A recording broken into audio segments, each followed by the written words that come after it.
MLC ఉప ఎన్నికలో గెలుపుతో ప్రభుత్వానికి భయం పుట్టించగలమని తెలిపారు మాజీ మంత్రి కేటీఆర్. ఇప్పుడు రాష్ట్రానికి కావాల్సింది రేవంత్ బాజా బజాయించే వాళ్ళని, ప్రభుత్వానికి బాకా ఊదేటోళ్లు కాదని తెలిపారు. ఒక క్రిమినల్ విద్యావంతుడి మధ్య ఈ ఎన్నికల్లో పోటీ జరుగుతోందన్నారు. దొంగల్ని తీసుకొచ్చి మండలిలో కూర్చోబెడితే చట్టసభలకు ఉన్న గౌరవం తగ్గుతుందన్నారు. ఎవరిని ఎమ్మెల్సీగా గెలిపిస్తారో గ్రాడ్యుయేట్లు ఆలోచించుకోవాలని సూచించారు. వరంగల్ ఈస్ట్ నియోజకవర్గంలో ఎమ్మెల్సీ ఉప ఎన్నిక సన్నాహక సమావేశంలో పాల్గొన్నారు కేటీఆర్. మీకు కలిగే ప్రయోజనం ఏందో తమ్ముడు రాకేష్ రెడ్డి గారు కూడా చాలా వివరంగా చెప్పినారు. మీ అందరితో ప్రార్థనల్లో ఒకటే, సరిగ్గా 6 నెలల కిందట నవంబర్ నెలలో ఎలక్షన్ జరిగినప్పుడు మేమందరం కూడా వచ్చినాం. కేసీఆర్ గారితో సహా బీఆర్ఎస్ పార్టీ నాయకులు ఇంటింటికి వచ్చినారు.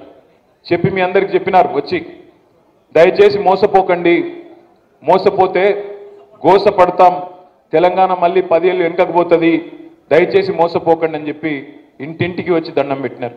కానీ కాంగ్రెస్ పార్టీ ఏదైతే అరిచేతిలో వైకుంఠం చూపెట్టిందో, కాంగ్రెస్ పార్టీ ఏదైతే భూతల స్వర్గమైపోతుంది మాకు ఓటేస్తే అని చెప్పి హామీలు ఇచ్చిందో, 6 గ్యారంటీలు 420 హామీలు ఇచ్చి మరి ఊకదంపుడు ఉపన్యాసాలు ఇచ్చి ఒక భ్రమపూరితమైన వాతావరణం కల్పించిందో, అందులో హనుమకొండలో, ఉమ్మడి వరంగల్ జిల్లాలో చాలా చోట్ల 10 నియోజకవర్గాల్లో మనం ఓటమి పాలైనాం. సరే, రాజకీయాల్లో అధికారం ఎవరికి శాశ్వతం కాదు, పర్మనెంట్గా సీట్లో ఎవరు కూర్చోరు, అప్పుడప్పుడు మార్పు కూడా మంచిదే.